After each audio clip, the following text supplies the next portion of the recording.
Chapter 2. The First of the Three Spirits. When Scrooge awoke, it was so dark that, looking out of bed, he could scarcely distinguish the transparent window from the opaque walls of his chamber. He was endeavouring to pierce the darkness with his ferret eyes, when the chimes of a neighbouring church struck the 4 quarters. So he listened for the hour.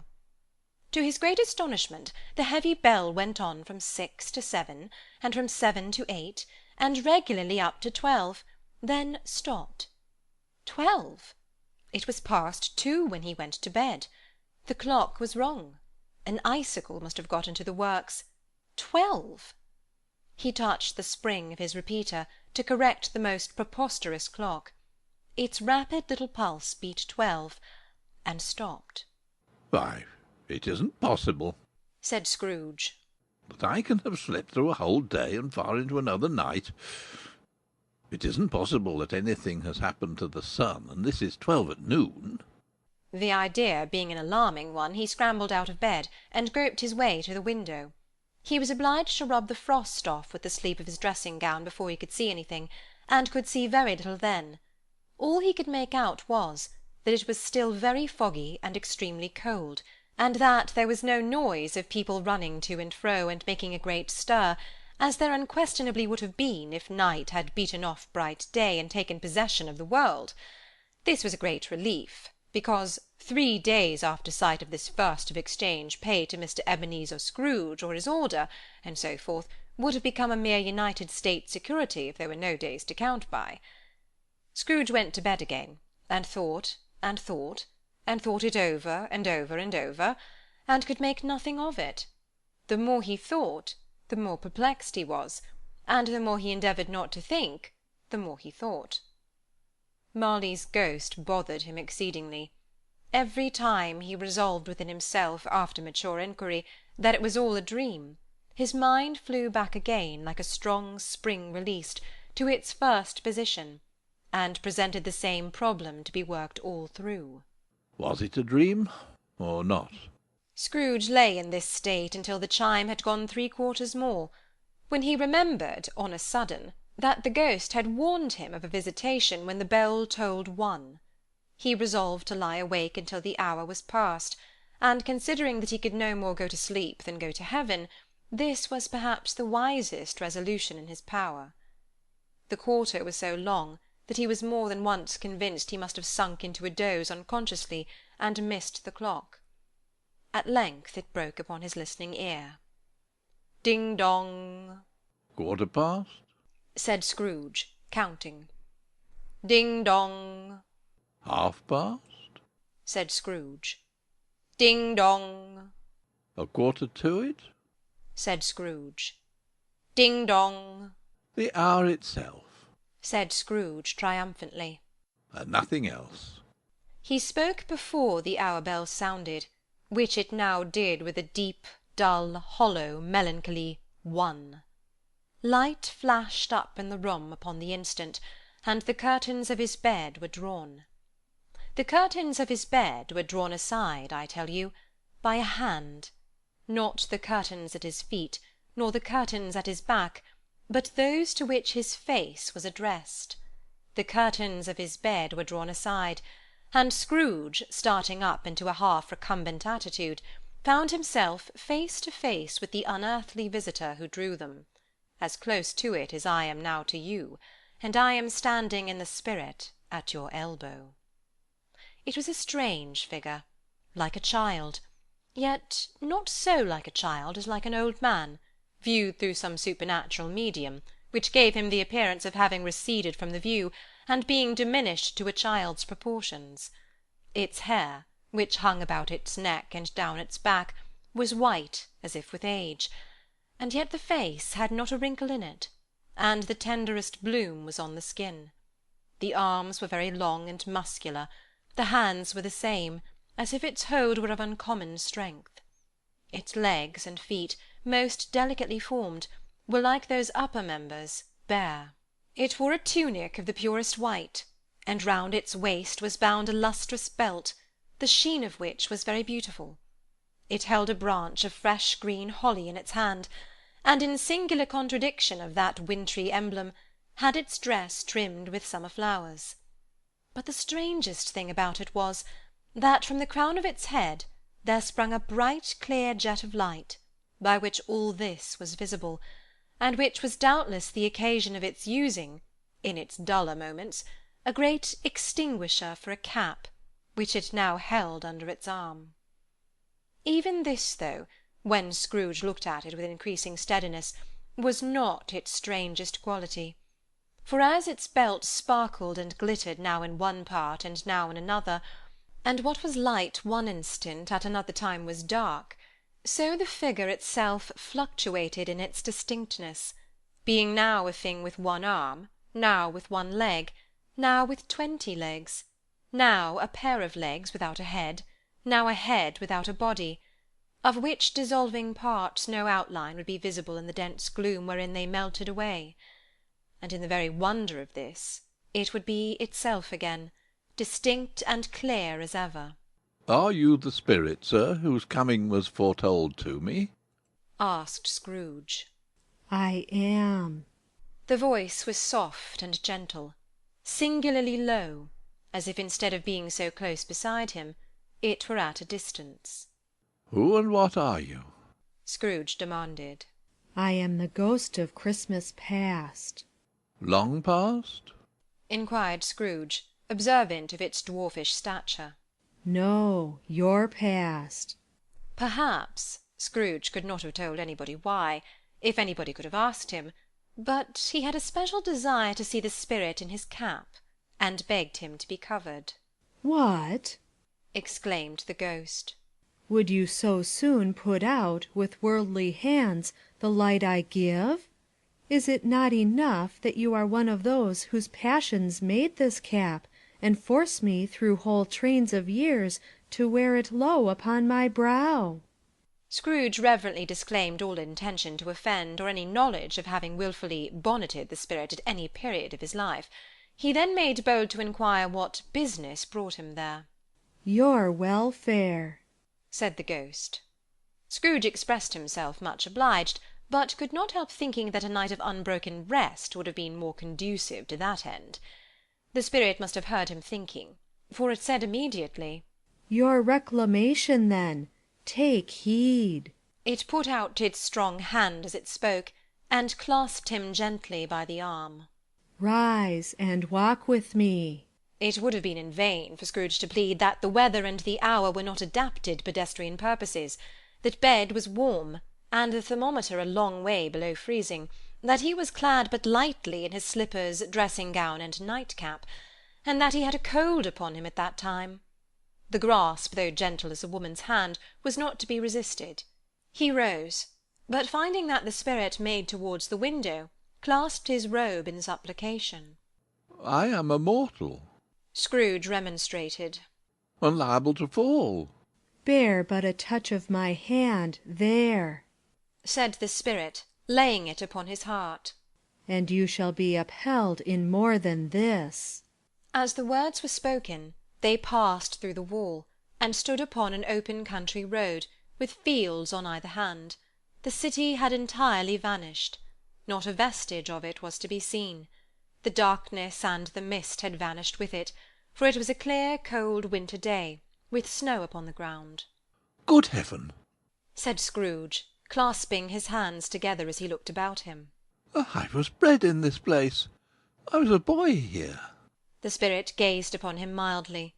Its gentle touch, though it had been light and instantaneous, appeared still present to the old man's sense of feeling. He was conscious of 1,000 odours floating in the air, each one connected with 1,000 thoughts and hopes and joys and cares long, long forgotten. Your lip is trembling, said the ghost. And what is that upon your cheek? Scrooge muttered, with an unusual catching in his voice, that it was a pimple, and begged the ghost to lead him where he would. You recollect the way? inquired the spirit. "Remember it?" cried Scrooge with fervour. "I could walk it blindfold." Strange to have forgotten it for so many years, observed the ghost. Let us go on. They walked along the road. Scrooge recognising every gate and post and tree, until a little market town appeared in the distance, with its bridge, its church, and winding river. Some shaggy ponies now were seen trotting towards them with boys upon their backs, who called to other boys in country gigs and carts, driven by farmers. All these boys were in great spirits, and shouted to each other, until the broad fields were so full of merry music that the crisp air laughed to hear it. "These are but shadows of the things that have been," said the ghost. "They have no consciousness of us." The jocund travellers came on, and as they came, Scrooge knew and named them every one. Why was he rejoiced beyond all bounds to see them? Why did his cold eye glisten, and his heart leap up as they went past? Why was he filled with gladness when he heard them give each other "Merry Christmas," as they parted at cross-roads and by-ways, for their several homes? What was Merry Christmas to Scrooge? Out upon Merry Christmas! What good had it ever done to him? "The school is not quite deserted," said the ghost. "A solitary child, neglected by his friends, is left there still." Scrooge said he knew it, and he sobbed.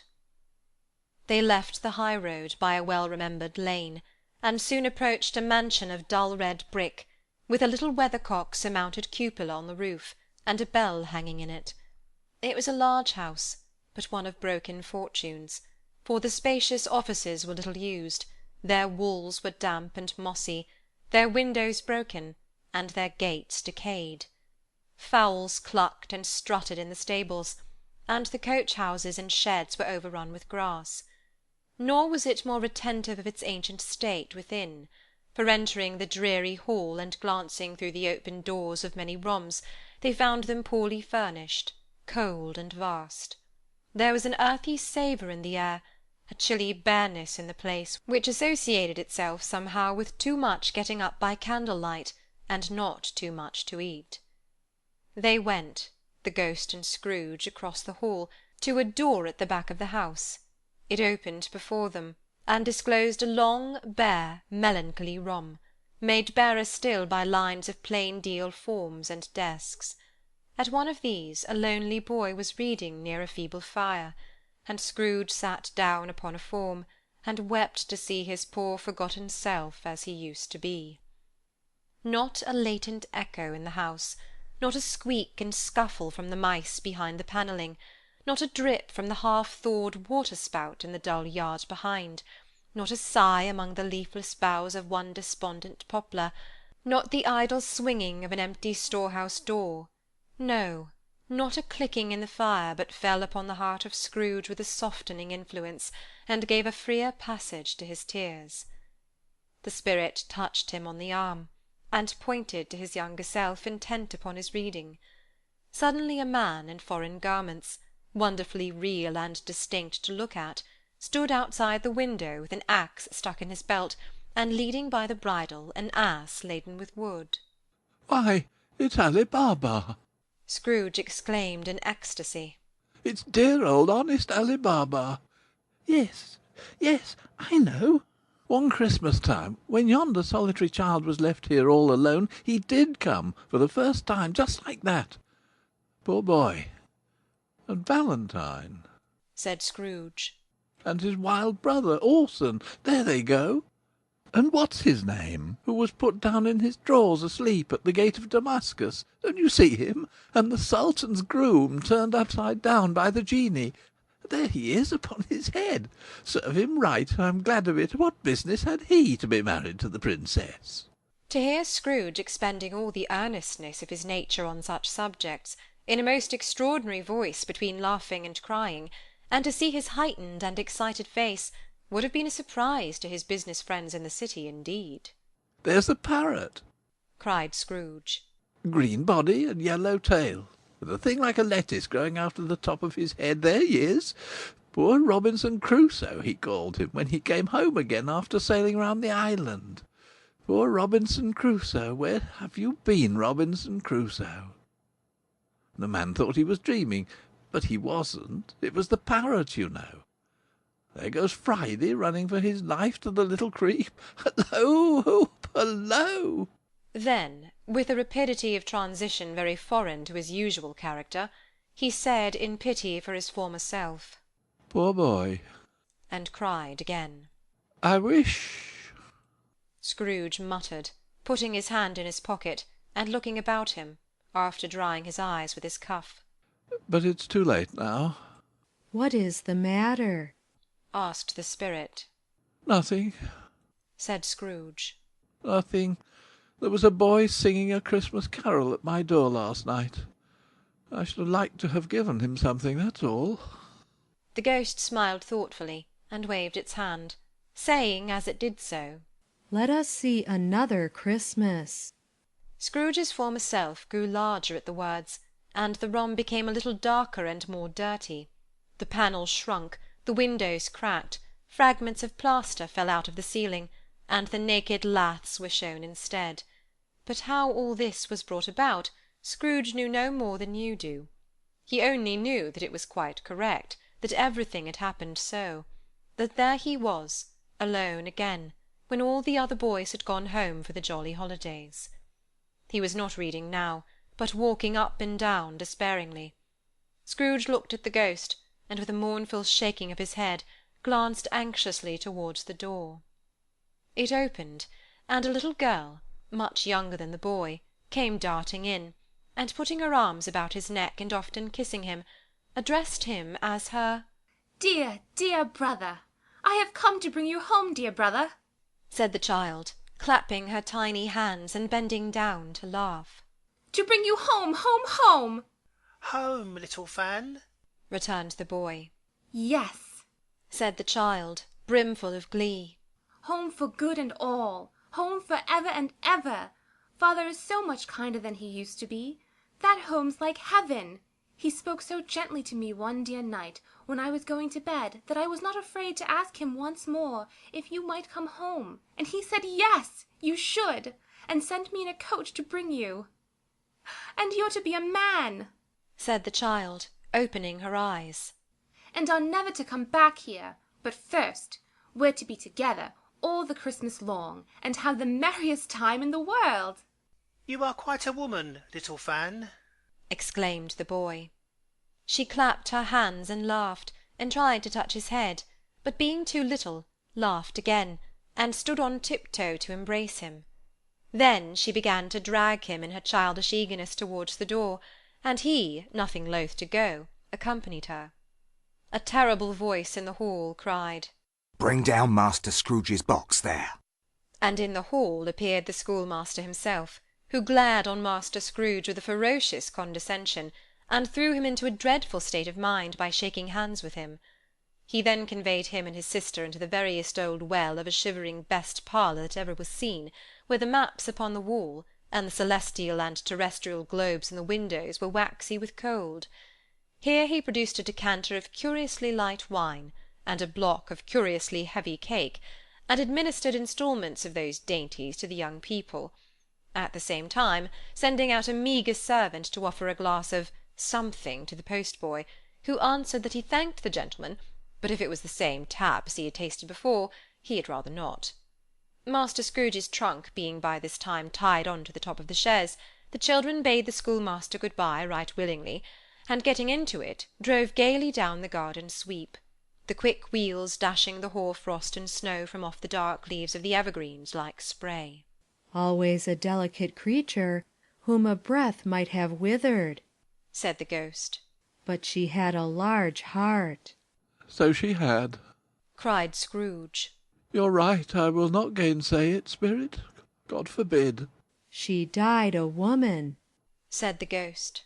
and had, as I think, children. One child. Scrooge returned. True, Said the ghost. your nephew. Scrooge seemed uneasy in his mind, and answered briefly, Yes. Although they had but that moment left the school behind them, they were now in the busy thoroughfares of a city, where shadowy passengers passed and repassed, where shadowy carts and coaches battled for the way, and all the strife and tumult of a real city were. It was made plain enough by the dressing of the shops that here too it was Christmas time again, but it was evening, and the streets were lighted up. The ghost stopped at a certain warehouse door, and asked Scrooge if he knew it. Know it? Said Scrooge. Was I apprenticed here? They went in. At sight of an old gentleman in a Welsh wig, sitting behind such a high desk, that if he had been 2 inches taller he must have knocked his head against the ceiling, Scrooge cried in great excitement, Why, it's old Fezziwig. Bless his heart, it's Fezziwig alive again. Old Fezziwig laid down his pen, and looked up at the clock, which pointed to the hour of 7. He rubbed his hands, adjusted his capacious waistcoat, laughed all over himself, from his shoes to his organ of benevolence, and called out in a comfortable, oily, rich, fat, jovial voice, Yo-ho there, Ebenezer, Dick! Scrooge's former self, now grown a young man, came briskly in, accompanied by his fellow prentice. Dick Wilkins, to be sure. Said Scrooge to the ghost. Bless me, yes, there he is. He was very much attached to me, was Dick. Poor Dick, dear, dear. Yo-ho, my boys! Said Fezziwig. No more work tonight. Christmas Eve, Dick. Christmas, Ebenezer. Let's have the shutters up. Cried old Fezziwig with a sharp clap of his hands. Before a man can say Jack Robinson. You wouldn't believe how those 2 fellows went at it. They charged into the street with the shutters, 1, 2, 3, had 'em up in their places, 4, 5, 6, barred 'em and pinned 'em, 7, 8, 9, and came back before you would have got to 12, panting like race-horses. Hilly-ho! Cried old Fezziwig, skipping down from the high desk with wonderful agility. Clear away, my lads, and let's have lots of room here. Hilly-ho, Dick! Shut up, Ebenezer! Clear away! There was nothing they wouldn't have cleared away, or couldn't have cleared away with old Fezziwig looking on. It was done in a minute. Every movable was packed off, as if it were dismissed from public life for evermore. The floor was swept and watered, the lamps were trimmed, fuel was heaped upon the fire, and the warehouse was as snug and warm and dry and bright a ballroom as you would desire to see upon a winter's night. In came a fiddler with a music-book, and went up to the lofty desk and made an orchestra of it, and tuned like 50 stomach-aches. In came Mrs. Fezziwig, one vast substantial smile.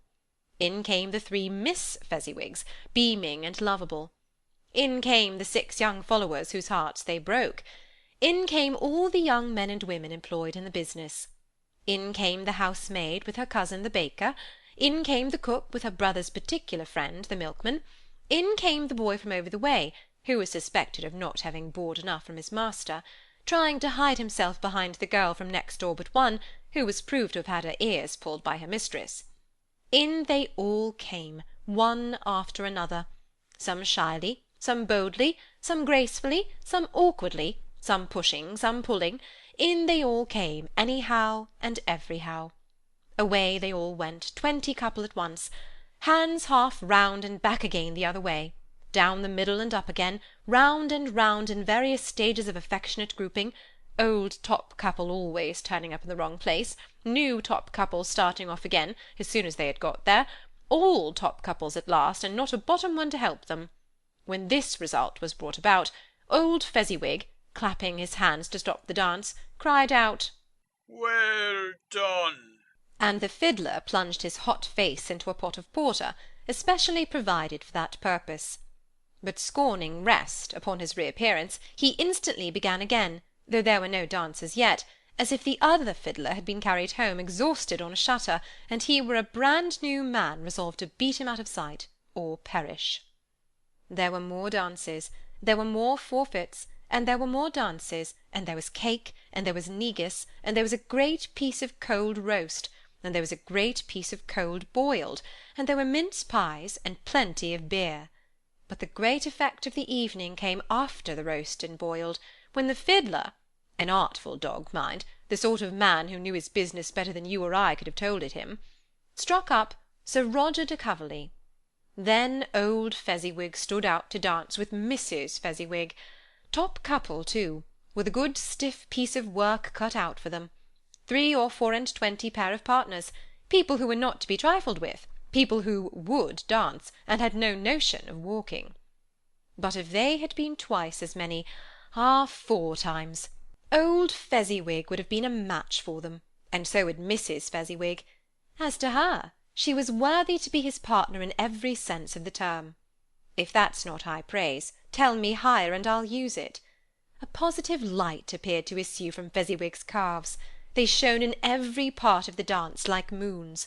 You couldn't have predicted at any given time what would have become of them next, and when old Fezziwig and Mrs. Fezziwig had gone through all the dance, advance and retire, both hands to your partner, bow and curtsy, corkscrew, thread the needle, and back again to your place, Fezziwig cut so deftly that he appeared to wink with his legs, and came upon his feet again without a stagger. When the clock struck 11, this domestic ball broke up. Mr. and Mrs. Fezziwig took their stations, one on either side of the door, and shaking hands with every person individually as he or she went out, wished him or her a Merry Christmas. When everybody had retired but the 2 prentices, they did the same to them, and thus the cheerful voices died away, and the lads were left to their beds, which were under a counter in the back shop. During the whole of this time, Scrooge had acted like a man out of his wits. His heart and soul were in the scene, and with his former self. He corroborated everything, remembered everything, enjoyed everything, and underwent the strangest agitation. It was not until now, when the bright faces of his former self and Dick were turned from them, that he remembered the ghost, and became conscious that it was looking full upon him, while the light upon its head burnt very clear. "A small matter," said the ghost, "to make these silly folks so full of gratitude." Small? echoed Scrooge. The spirit signed to him to listen to the 2 apprentices, who were pouring out their hearts in praise of Fezziwig, and when he had done so, said, "Why, is it not? He has spent but a few pounds of your mortal money, 3 or 4 perhaps. Is that so much that he deserves this praise?" It isn't that, said Scrooge, heated by the remark, and speaking unconsciously like his former, not his latter self. It isn't that, Spirit. He has the power to render us happy or unhappy, to make our service light or burdensome, a pleasure or a toil. Say that his power lies in words and looks, in things so slight and insignificant that it is impossible to add and count 'em up.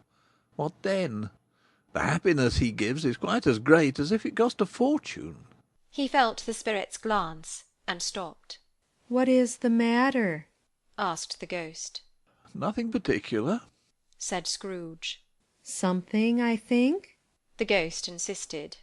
No, said Scrooge. No, I should like to be able to say a word or 2 to my clerk just now, that's all. His former self turned down the lamps as he gave utterance to the wish, and Scrooge and the ghost stood again side by side in the open air. "My time grows short," observed the spirit. "Quick." This was not addressed to Scrooge, or to any one whom he could see, but it produced an immediate effect, for again Scrooge saw himself. He was older now, a man in the prime of life. His face had not the harsh and rigid lines of later years, but it had begun to wear the signs of care and avarice. There was an eager, greedy, restless motion in the eye, which showed the passion that had taken root, and where the shadow of the growing tree would fall. He was not alone, but sat by the side of a fair young girl in a mourning dress, in whose eyes there were tears, which sparkled in the light that shone out of the ghost of Christmas past. "It matters little," she said softly. "to you, very little. Another idol has displaced me, and if it can cheer and comfort you in time to come, as I would have tried to, I have no just cause to grieve." What idol has displaced you? He rejoined. "A golden one." This is the even-handed dealing of the world, he said. There is nothing on which it is so hard as poverty, and there is nothing it professes to condemn with such severity as the pursuit of wealth. "You fear the world too much," she answered gently. "All your other hopes have merged into the hope of being beyond the chance of its sordid reproach. I have seen your nobler aspirations fall off one by one until the master passion, gain, engrosses you. Have I not? What then? he retorted. Even if I have grown so much wiser, what then? I am not changed towards you. She shook her head. Am I? Our contract is an old one. It was made when we were both poor and content to be so, until in good season we could improve our worldly fortune by our patient industry. You are changed. When it was made, you were another man. I was a boy, he said impatiently. Your own feeling tells you that you were not what you are. She returned. I am. That which promised happiness when we were one in heart is fraught with misery now that we are two. How often and how keenly I have thought of this, I will not say. It is enough that I have thought of it, and can release you. Have I ever sought release? In words? No, never. In what, then? In a changed nature, in an altered spirit, in another atmosphere of life, another hope as its great end. In everything that made my love of any worth or value in your sight. If this had never been between us, said the girl, looking mildly but with steadiness upon him. Tell me, would you seek me out and try to win me now? No. He seemed to yield to the justice of this supposition, in spite of himself. But he said with a struggle, You think not? I would gladly think otherwise if I could. She answered. Heaven knows, when I have learned a truth like this, I know how strong and irresistible it must be.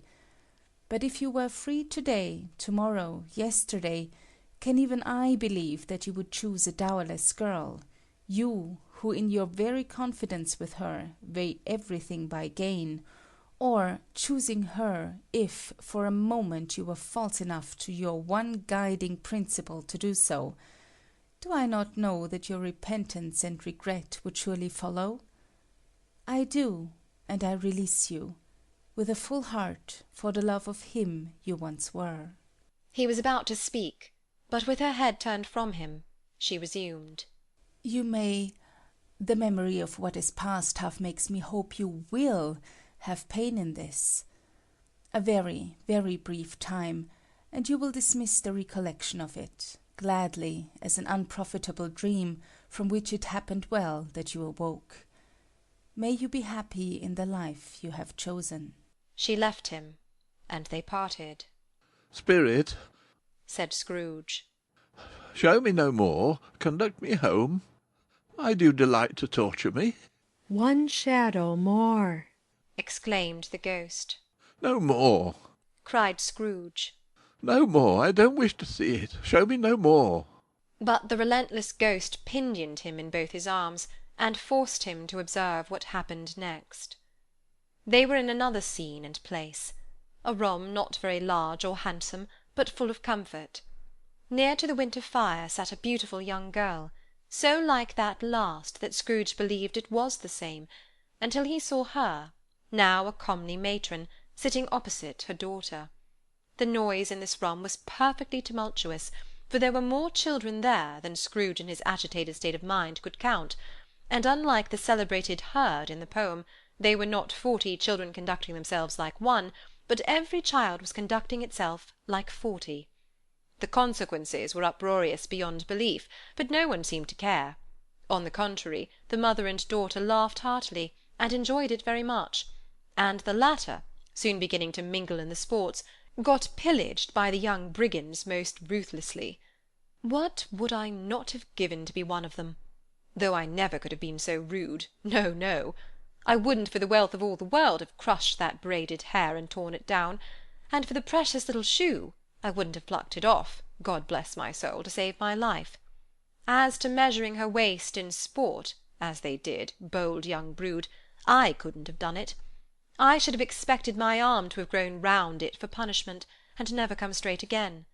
And yet I should have dearly liked, I own, to have touched her lips, to have questioned her, that she might have opened them, and to have looked upon the lashes of her downcast eyes, and never raised a blush, to have let loose waves of hair, an inch of which would have been keepsake beyond price. In short, I should have liked, I do confess, to have had the lightest licence of a child, and yet to have been man enough to know its value. But now a knocking at the door was heard, and such a rush immediately ensued that she with laughing face and plundered dress was borne towards it the centre of a flushed and boisterous group, just in time to greet the father, who came home attended by a man laden with Christmas toys and presents. Then the shouting and the struggling, and the onslaught that was made on the defenceless porter, the scaling him with chairs for ladders to dive into his pockets, to spoil him of brown paper parcels, hold on tight by his cravat, hug him round his neck, pommel his back, and kick his legs in irrepressible affection, the shouts of wonder and delight with which the development of every package was received, the terrible announcement that the baby had been taken in the act of putting a doll's frying-pan into his mouth, and was more than suspected of having swallowed a fictitious turkey, glued on a wooden platter, the immense relief of finding this a false alarm, the joy and gratitude and ecstasy, they are all indescribable alike. It is enough that by degrees the children and their emotions got out of the parlour, and by one stair at a time, up to the top of the house, where they went to bed, and so subsided.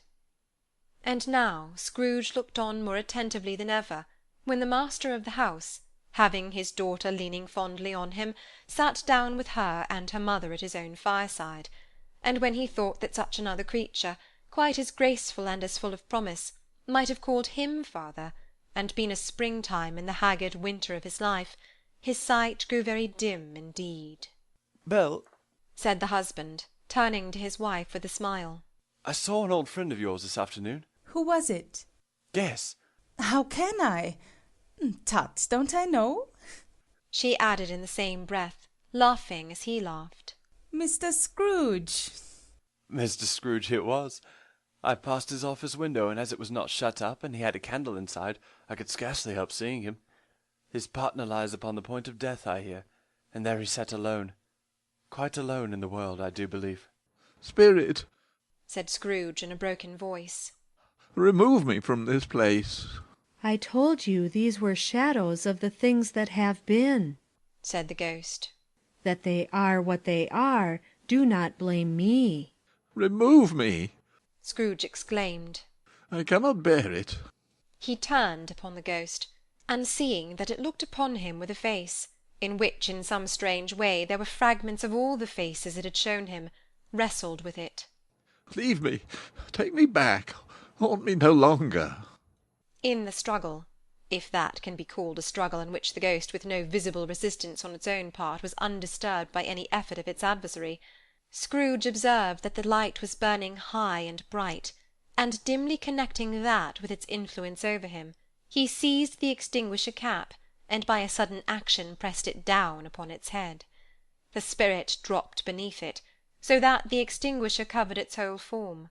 But though Scrooge pressed it down with all his force, he could not hide the light, which streamed from under it, in an unbroken flood upon the ground. He was conscious of being exhausted, and overcome by an irresistible drowsiness, and further, of being in his own bedroom. He gave the cap a parting squeeze, in which his hand relaxed, and had barely time to reel to bed before he sank into a heavy sleep. End of chapter 2.